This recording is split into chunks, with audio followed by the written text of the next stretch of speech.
Welcome to an OpenVSP tutorial from the Ultralight Airplane Workshop. We've had several tutorials now, mostly about how to install and do some basic operations on a wing. How to set sweep, airfoils, dihedral, etc. Up until this point, all the wings that we've created have had straight leading edges and trailing edges. And by default, that's what OpenVSP gives you. Each section will have a straight edge. Now you can kind of emulate a curve in the plan form by just doing multiple sections and then very gradually in each section changing the angle of the leading edge or trailing edge. And that can work if that's what you want to do. Well, I'm going to show you another way to do it, and that's by using something called blending up here on the wing dialog. For this tutorial, we are going to be using OpenVSP version 3.20.1. Let's get started. I've created a simple tapered wing here that we will use as our basis for starting on our wing. What we'll do for this example is create something similar to an elliptical wing, at least a clipped elliptical wing. I think in order to do that, to make it look a little bit nicer, let's move the sweep on this back just a little bit. Let's come up to section and come down to sweep, and let's move that back just a little bit. I like that a little bit better. Now let's come up to the blending tab for the wing. Now, similar to the airfoil tab, the blending tab deals with an airfoil portion of a wing. So like with the airfoil tab, when you're at 0, you're dealing with the root. Now we only have one section here, so we can only go up to number 1. In that case, it's dealing with the tip. So the blending works the same way. 0 is going to be dealing at the root, and in our wing, 1 is going to be dealing at the tip. If we had 2 sections, 1 would be at the joint between the 2 sections. What I think I'm going to do to help make this look a little bit elliptical is I'm going to have the root be straight both at the leading edge and at the trailing edge. In other words, there's no angle between the 2 edges on each side of the root.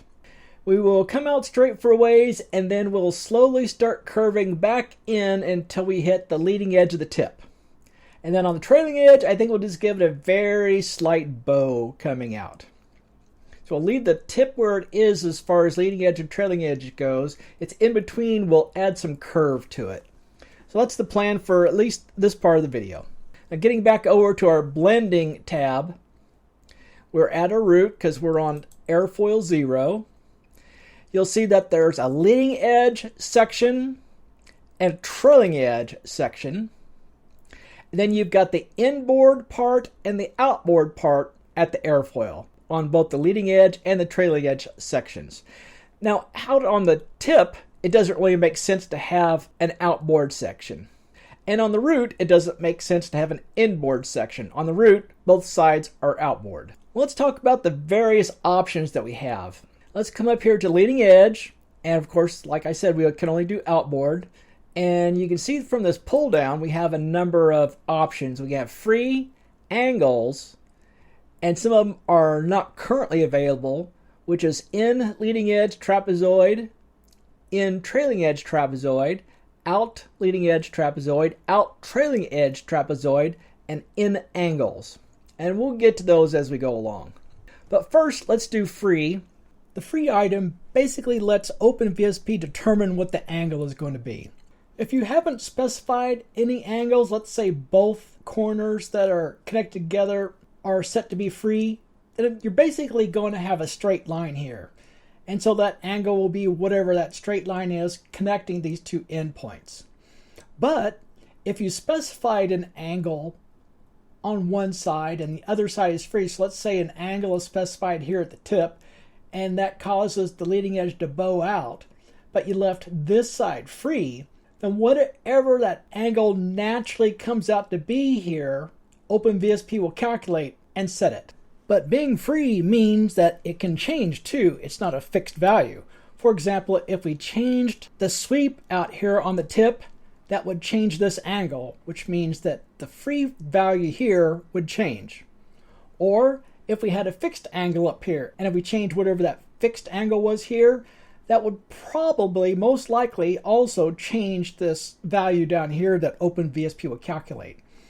So when you set it to free, if you change some other aspect of the wing, it can possibly change this angle. The next option is angles. So let's go ahead and select angles. In this case, we get to specify what our angle is. And it's an explicit specification. Now you can see from free, it had, let's go back to free. Now you can see with free, just dimmed out what the angle is. In this case, on the leading edge, it's 5.2 degrees. Here on that trailing edge, it's minus 4.15. So minus 4.15 this direction. On the leading edge, it's 5.2, so it's leaning to the right. Let's pick the next one down with angles. Now we can actually set our angle, and it's being called sweep here. We also have dihedral, which we're not going to get to yet. We'll come to that a little bit later. But let's play around with actually changing this angle. And let's go ahead and do what I mentioned before, where I said I wanted to have a straight angle here. That would be 0 degrees. That would make the angle of this line 90 degrees from this one. So let's go ahead and put in 0 in here, and you can see what happens to the trailing edge. So there's 0 and return. And now you can see we have a nice, simple curve here. Now let's undo that real quick. Let's go back to free. You can see it went back to 5.2. Let's go out and look at that angle out on the tip. Now out here on the tip, now we're talking inboard now, you can see that the angle is 5.2. Now let's go back to the root. Let's change our angle again. Let's put in our 0 again. Hit a return. So we're back to our curve. Now let's go and see how this angle out on the tip changed. Come back out to the tip.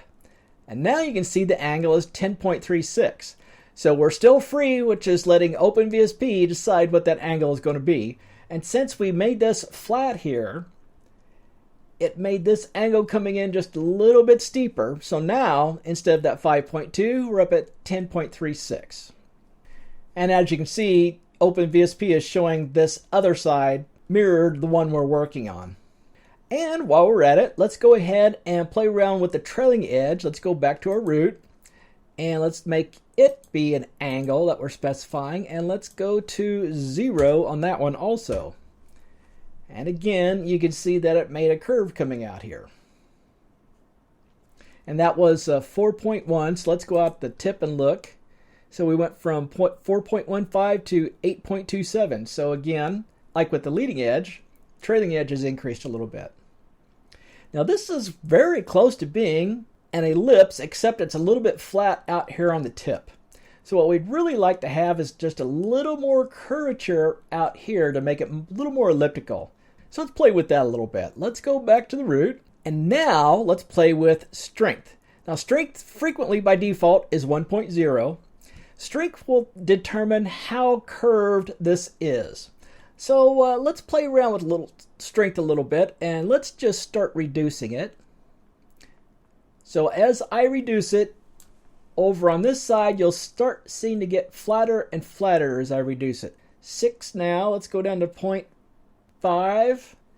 Now as you come all the way down to 0, basically it's like not having anything there. It's like having it be free. And we come up back to 1, you'll see it comes back to that curve that we saw. So now we're back to where we started. Now let's start cranking it up. So let's go up to about 1.5.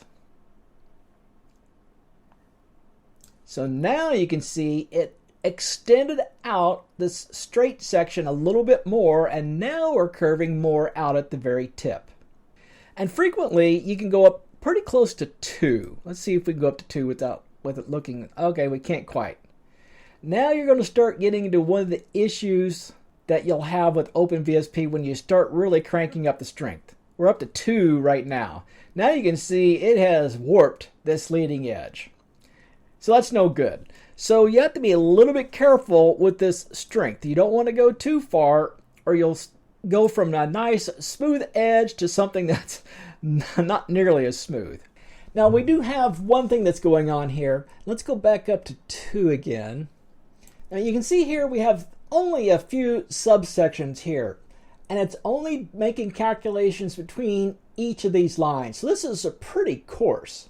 Let's refine that a little bit. Let's go over to our section and let's crank up our interpolated cross sections. We're at 6 right now. Let's crank that up a little bit and see what happens. See, now it's getting a little bit better. Much nicer, much smoother. Now, what I mean by smooth is in between these lines, it's much smoother. Now, we still have this very odd feature here, this odd shape. But by increasing our cross sections, we can see a little bit better what the wing shape would be like. Let's go back to our blending. And now let's come back down a little bit. Let's go back to about 1.5. That's very close. That's getting closer to what we want for our elliptical shape. Now in reality, I would like to have it come out just a little bit further and then curve in. Well, maybe we can do that. Well, one way we can deal with that is to come out the tip and do some manipulations. So let's come out to our tip, and instead of free, let's change this to angles. That did a little bit of defaulting here. You can see it suddenly changed that.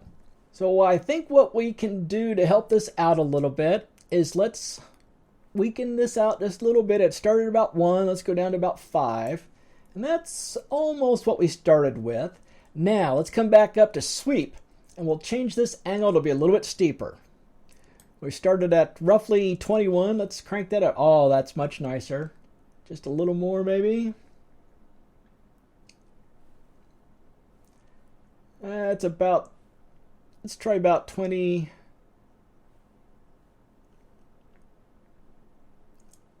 About 26 is not too bad. Now we're a little bit flat on this leading edge, but it's almost elliptical. Since we have this curve on the rear edge, it probably is very close to being elliptical. We're slowly decreasing our chord as we're coming out to the tip, and then it gets more rapid. That's probably very close to an elliptical plan form. But I would like to have it not quite go as fast out here. Now we're starting to get a little bit into the twiddling area. And I've found out that trying to refine something here with this blending to get exactly what you want does require a little bit of fiddling. You can get close rapidly, but then refining it, it just comes down to the twiddling. I'm going to do just a little bit of twiddle here. Let's go back to the root. And what I think we can do is reduce the strength a little bit. There we go. That's not bad. We come out fairly straight along the edge until a little bit down here now, because our strengths now, we went from 1.5 down to 0.8. So that's not bad. This is getting pretty close to the plan form that we have on the UWS-1. Now actually I've moved the tip back a little bit on the UWS-1, gives it just a little more sweep. And by golly, you know what, let's just go do that. Let's see how that looks. We're at 2.85 now. Let's play with this a little bit. Sweep it back a little more. In fact, I think that looks even better. I like that. Personally, I like that. That means that move the mean aerodynamic chord back just a little bit, but not much. The longer chord part of your wing has a bigger impact on the mean aerodynamic chord than the shorter chord part of your wing. So moving this tip back a little bit with sweep didn't move the mean aerodynamic chord back very far, just a little bit. So this really is pretty close to the UWS-1 Ultralight planform. Let's play around a little bit. Let's say for some reason you want this to be in 2 sections instead of 1. And there's a couple ways you can do that. One is to hit split. And let me show you what happens when you hit split. Okay, it kind of messed up our blending. What it did is it assumed you had a trapezoidal planform on your wing, and so it took half the chord between one end of your section and the other, and it made that your new section rib. And then it put it based on what your sweep is, so that it would be a perfect trapezoid. But the other issue is it has no idea what to do with your blending. So that kind of gets messed up.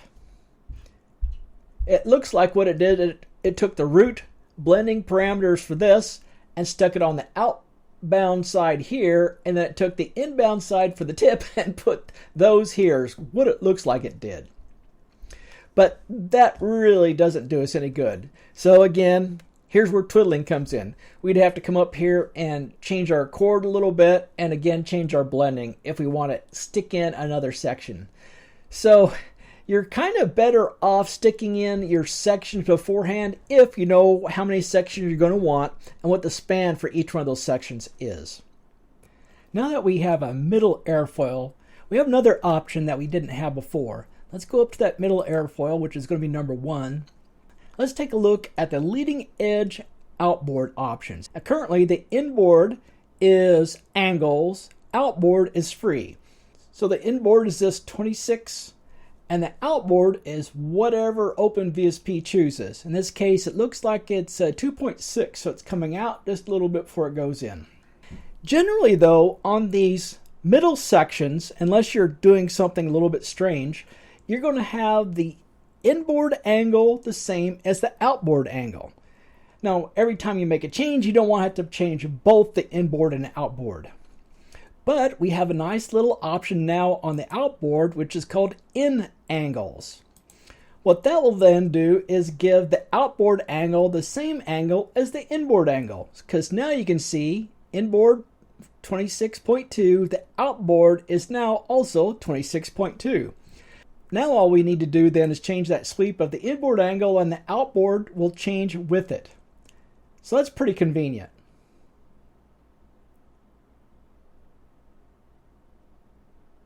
Another option that we have on the trailing edge is we have leading edge angles. What we can then have is the trailing edge angle match the leading edge angle. So let's go ahead and select that for the inboard section and for the outboard section. And now you can see we have the same angle here on the trailing edge that we have on the leading edge. Now let's go back up to this inboard angle that we've been changing, and you can see everything is now changing together on the leading edge, trailing edge, inboard, and outboard just by changing this one slider. Now what I've set up here probably isn't that useful, but I'm just showing you that in some cases you can simplify your life a little bit by having inboard and outboard be tied together. And although I think it's a little less likely, you can tie the trailing edge angle to the leading edge angle. Let's look at the last 4 options that we haven't talked about yet on this drop-down menu. We have inboard leading edge trapezoid, inboard trailing edge trapezoid, outboard leading edge trapezoid, and outboard trailing edge trapezoid. Let's go ahead and select the inboard leading edge trapezoid. Remember, we're actually working with the leading edge inboard, which is this area here. We've set it to inboard leading edge trapezoid. That means set this angle to what it would be if we were creating a straight trapezoid, in other words, a tapered wing, here on this leading edge. So if we drew a line from this leading edge to this leading edge, this being inboard, then set this angle to what that line would be. Now what about outboard leading edge trapezoid? In that case, it's saying set this angle to what we would have if we had a trapezoid on this side, on the outbound side. So if there was a line from this leading edge to this leading edge, whatever that angle is, use it over here. And of course, then you can probably figure out what inboard trailing edge is. Once again, same thing. What would be the trapezoid angle here on this inboard trailing edge side? Use that angle over here. So you might be able to see that now it's kind of tilting in this way.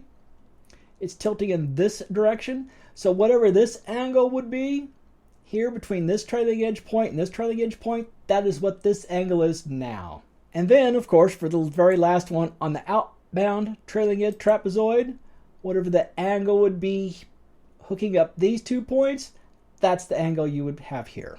Let me do a real quick job of trying to clean up this wing a little bit so it looks a little bit more reasonable. Now the reason I wanted to kind of get this fixed back up a little bit is I want to show you what the dihedral does over here. Let's switch back to our front view and let's zoom in on this right here. Now we are on that airfoil right now. And let me show you what dihedral does. So let's do the inbound dihedral. Now I'm going to start playing with it. And you can see what it's doing is it's changing the dihedral of the wing relative to the rib. And since we have in angle matching out angle, it's also changing the out angle on that dihedral. Let's come back up here and play with that a little bit more. So you can see as we bring it down, it brings it down like that. Now let's go ahead and do quite a bit of that and then zoom back out so you can see what it did to the wing. So you can see it did some interesting things here to the wing. You can see the tip to tip dihedral, the overall dihedral has not changed. But we can come down here, let's go out to the outer section and let's play with dihedral out there, and then we can see changing the tip dihedral. Now we can start getting that dihedral coming fairly close to what we want here. Let's say that on dihedral, rotate the foil to match the dihedral, which means this one out here will rotate. So let's go ahead and do that.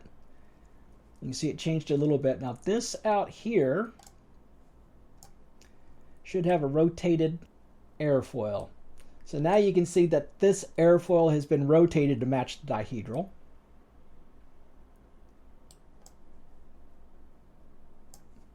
Now let's see if we can fix this to look a little bit nicer. Let's come back out to blending. Now we've come to a situation where you may not want to tie your in angles and out angles. Because your in and out dihedrals are tied together, you may not want that. So let's change to angles. So our in sweep and out sweep are still matched. But let's change the dihedrals a little bit. Let's come to a curve, maybe a little bit like that. So now we have a little bit of convex here. Let's go to the inboard side and do something similar.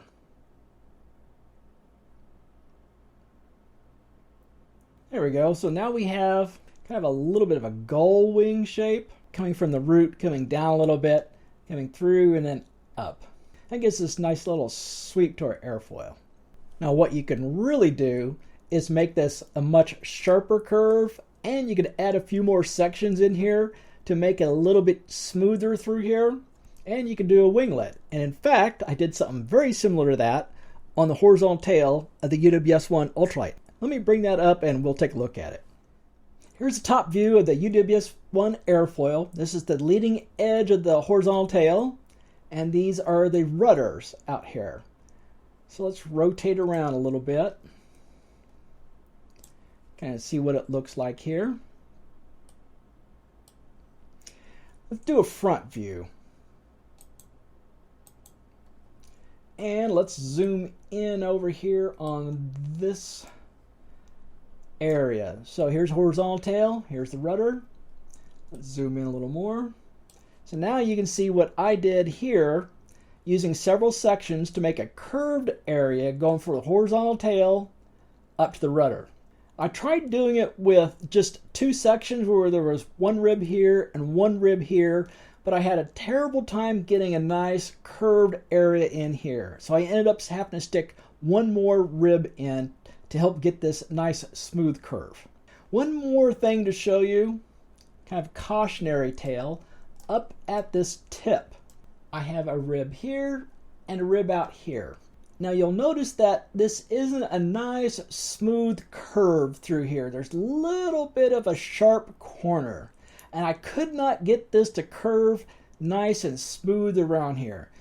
Okay, I've changed the rib blue here by selecting it up here in blending, so it's rib 5, and it's black line is the rudder outline. Let me get rid of that real quick so it won't be too confusing. We'll go up to sub and select it and delete it. So we got rid of that rudder. So now we just have the vertical stabilizer.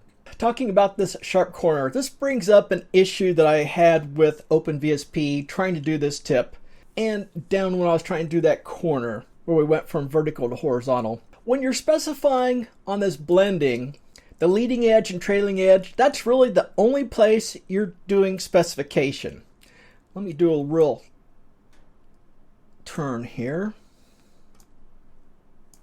So this black line here is the leading edge. So when we're specifying the leading edge, that's the only line we're specifying. We're specifying dihedral of the leading edge, and we're specifying in the plan form the curve of the leading edge. And similar with the trailing edge. So there's a black line you can kind of barely see. Let me zoom in just a little bit. So this black line back here, when we're specifying over in blending, we're only specifying this black line. What OpenVSP is doing then is it's interpolating everything else in between the leading edge and trailing edge. So it's trying to blend the two. So for example, halfway between, it's taking the values we gave for blending on the leading edge and values that we specified for the trailing edge, and it's trying to mix those two together to come up with a value. Well, I've made this leading edge so sharp and so much different than the trailing edge that interpolation is giving me a real sharp corner right here when we're halfway between the leading edge and trailing edge. Now right here when we're close to the leading edge, it's going to be pretty smooth and pretty fair. We're going to have a fairly nice blend. But the closer and closer we get away from that leading edge and closer to the trailing edge, the more difficult time it's going to be trying to get what we want when it's trying to mix these two. And that's why I'm having this issue with the sharp edge here. That's just something the way it is. Now it might be kind of neat if OpenVSP added one more thing, and that would be specifying angles at the, let me come back to section, at the sweep line. You specify a sweep location, which is a percentage of the chord, so our sweep is being specified at a quarter of the chord, 25% back from the leading edge. It might be kind of nice on that sweep line if in blending you could also specify something. In order to have it really work, you would probably have to be able to specify the top different than the bottom, so different angles on the top and the bottom. So you would be specifying basically dihedral, although you'd probably want to call it something different, maybe surface angle. But that surface angle would be kind of nice to be able to specify. Then I could have probably had a nice blend over here in this section of the airfoil. There's another little issue you can probably see back here on the trailing edge. It's got fat right here. Almost everywhere else it's nice and uniform, the whole trailing edge, but it got fat here. And again, that's a consequence of doing this blending with Modify. I used Modify to cut off the trailing edge of the airfoil and give me a flat spot back there. But unfortunately, the combination of that Modify and the blending I've done made this really fat trailing edge. So when we go to deal with Modify, we'll cover that issue. Let's look at it from the left side.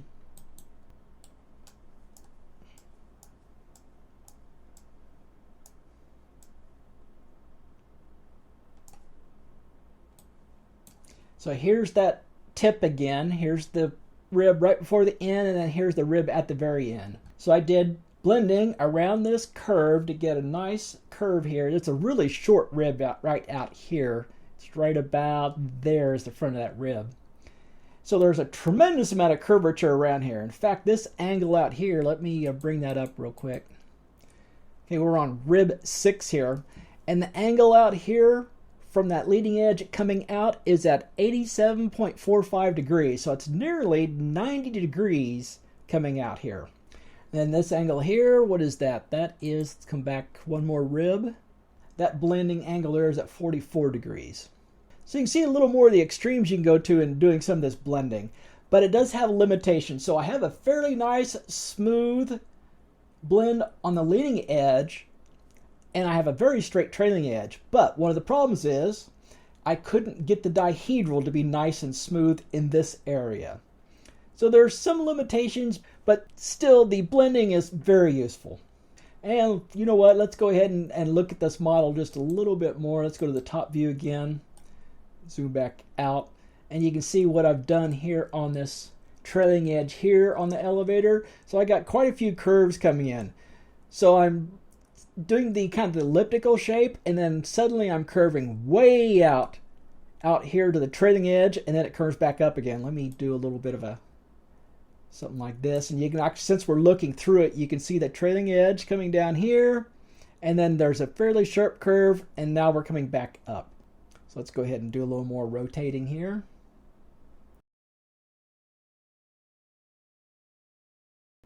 So now here you can see a little bit better. It's a fairly sharp curve here. So you can make a fairly sharp curve coming around and still make it fairly smooth. So this is kind of an example of what you can go to and really do some manipulations using the blending to do some interesting sweeps. We did a compound sweep where we're sweeping back and sweeping up in dihedral. And here you can really see how it's going. So you can see this, the leading edge sweep back on this one, and you can really see the leading edge sweep up on this one. That's it for this tutorial. I think the next one we will come over here to the modify, and we'll play around a little bit with that, and I'll show you what I did on the rudder. There's a lot more you can do with it than what I've done with it. I think in the next tutorial we'll just talk about what I did and maybe do just a little bit of playing around so you can see what you can do. Until next time.